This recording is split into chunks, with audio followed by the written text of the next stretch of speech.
Hello and welcome back. It's Lori Morse with the 5-Element Creative Healing Program. And in this video, we'll talk about 3 specific, easy, and playful tips for giving your creative life force a kickstart. I want you to know that once your creative life force has been given an opening, it's going to want to play, and it will want to play with you and through you and as you. And you just want to make sure that you have outlets for this play. It doesn't matter how fast or slow you go, but it does matter that you stay with this part of yourself, because that's really the only way to get the gold, so to speak. There are literally thousands of ways to play with your life force, and you'll want to keep in mind that the universe loves to play.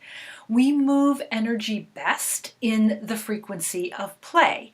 When the energy when it starts contracting and getting serious and like we have to work hard and struggle, it stops the flow of life force, and energy can't move or transform or heal. So play is the key here. And we all love to play. We just don't really give ourselves much permission for it anymore amid our busy days and weeks, and this drags on into years, and before we know it, our life force is so impeded from optimal flow that it's no wonder we have pain. Pain is simply blocked energy or stagnant chi or life force. Or we might feel more fatigued than vital, or more stress than ease, or maybe our fat can't metabolize through our system efficiently. Do you get where I'm going with this? So the very first place to start is cultivating a relationship with your creative life force. And it's giving yourself permission to do this. And permission for what, really? Permission to play, to be guided, to engage in creative healing, no matter what the outcome is. It doesn't matter how things turn out. It's really just for the fun and the play of it. So we're going to start with one really simple energy opener, that is to choose a color from one of 5, either deep blue, green, red, yellow, gold, or white. And you'll choose the color that speaks to you most, and it doesn't matter. I mean, you can use any shade of the color. So in other words, if you choose deep blue, it can be sky or sky blue or teal. If you choose green, it can be olive, leaf, or lime. If it's white, you can have it be silver. And then you're just going to take a couple of days and decide after you've decided on the color, and just notice that color in and around your world, and just let it get your attention. And it's really fun because suddenly you'll notice that you'll see it a lot. And when you do, acknowledge the color, give your inner life force or your creative chi a wink, and thank it for guiding your awareness to that intended color. The great thing about playing this way is there's no way your mind can make it wrong. In fact, usually the mind enjoys the playfulness of it. As soon as you feel like your awareness and your connection and your celebration of that color has happened for long enough, often enough, then start noticing how that color makes you feel inside. Is it soothing? Is it energizing? Is it stabilizing? Do you feel attracted to it? And then start noticing where in your body you actually feel that feeling of serenity, or activating, or whatever that color is making you feel. The other great thing about this level of play is that whether you've ever engaged in conscious creativity before, or you're an artist, this game expands and builds your creative muscles from right where you are. So before you actually begin, give yourself that conscious permission to play and connect with your creative life force without judgment. Notice how giving yourself that permission settles into your system. Just see if you can notice that. And there's no right or wrong. There's simply noticing without judgment. In the spirit of art imitates life, which you've probably heard before, you're just using this colorful play to show you what you maybe weren't aware of before.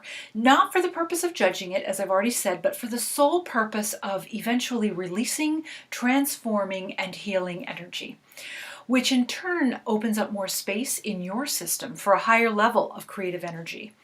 And remember, there are so many ways to keep opening your system and to heal very specific energies if you choose, on any level, whether it's a physical pain or an emotional pain or a spiritual issue.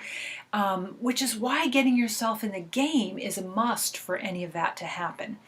Remember that keeping this part of yourself turned off, this creative life force part, will actually stunt your capacity to heal. And the time is now in human consciousness. There's no more waiting for some magic bullet outside of ourselves to save the day, because it doesn't really work that way. Humanity is waking up to the truth that every single system, each of us being a system, is coded for health, and it's up to each and every one of us to take responsibility for that, and connecting with this inner intelligence, this creative life force that holds your combination for health and wholeness is really non-negotiable anymore. I mean, I'm sure you've noticed that the writing is on the wall. Our healthcare system doesn't always have our back for optimal health. And truthfully, the people who do best in the healthcare system are the ones who first take responsibility for not needing to be in the system for things that are in their control. And second, they take responsibility for themselves and engage with their providers in a co-creative way. Meaning they don't act code. Rather, it's about bringing your inner knowing, your higher wisdom. Because after all, nobody has been living with you in your body for longer than you have. You're the one who's been with yourself the longest. Your provider brings their knowledge and experience, and then you partner together to co-create the best solutions to your health needs. Doesn't that sound great?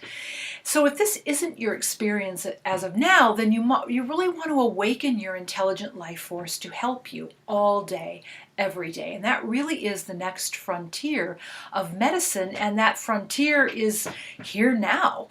So you being self-responsible and cultivating your creative life force and health is a really important part of your spiritual journey. In fact, the prime directive of being in a physical body is learning how to manage energy. And you can't do that. You cannot manage your energy without a relationship with your creative intelligence. It's kind of, it's important that those two come together inside of you. When a person comes out of balance and their creative intelligence and life force isn't allowed to take part, I mean, we call that dis-ease or disease, then that's what happens. So our purpose here is to transform the dis-ease into the ease of energy and flow and health in partnership with our creative life force and our intelligence. Okay, good. So you've given yourself permission. Congratulations and thank you. Next, I'd like to encourage you to bring more ritual into your day. Most people, women especially, are starved for ritual. We don't have a lot of it in our culture. So you want to feed yourself more of it. And the idea in general of ritual is the art of making something, anything for that matter, sacred. The word consecrate actually means to make or declare something sacred. And you can do it with anything all day long. Your body as you shower, your clothes as you get dressed in the morning, your coffee, your tea, your food, your car, your desk, interactions with others. I mean, you can even consecrate toilet paper if you want, because nothing is off limits. That's kind of the point. This is actually the bringing of spirit into matter, or heaven to earth. The meaning of the cross is the place in matter where spirit has been invited. And I can tell you that this simple act is so deeply profound. And can you imagine if more and more of us were doing this with just our own little pieces of life, how much it would affect the world for good? Your rituals, your acts of making sacred can be as simple or as drawn out as you choose. When I first began this process, I did a variety of different rituals to see which ones I liked. And like anything, the ones I like most sort of stuck, and the ones that I didn't like as much or didn't resonate with just fell away. It's all good. The one I use regularly at this point all day is the simple act of gifting light and a blessing to myself and everyone and everything I meet. And I have to remember to do this, which I'm getting better at.